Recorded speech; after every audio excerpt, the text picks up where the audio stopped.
Shahid Afridi with Ansha Afridi, एक हसीन couple, one of the beautiful around the world. दोस्तों तो आइए मिलकर देखते हैं शाहिद आफरीदी की शादी जो शाहिद आफरीदी की बेटी अंशा आफरीदी के साथ हुई है।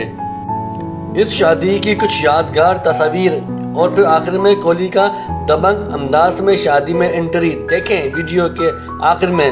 तो चलिए दोस्तों मिलकर देखते हैं कोहली की entry in the last of this moment.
कैसे हैं आप? राशिद का मुझे मैसेज मिला तो आपके लिए मैं एक वीडियो भेजना चाहता था। ये बोलना चाहता हूँ कि मैंने सुना आप खेलते हैं क्रिकेट, तो यही बोलूँगा कि गेम को एंजॉय करो, मेहनत करते रहो और ऊपर वाला आपको हमेशा आगे लेके जाइए, मेरी दुआ है, और हमेशा आपको खुश रखें।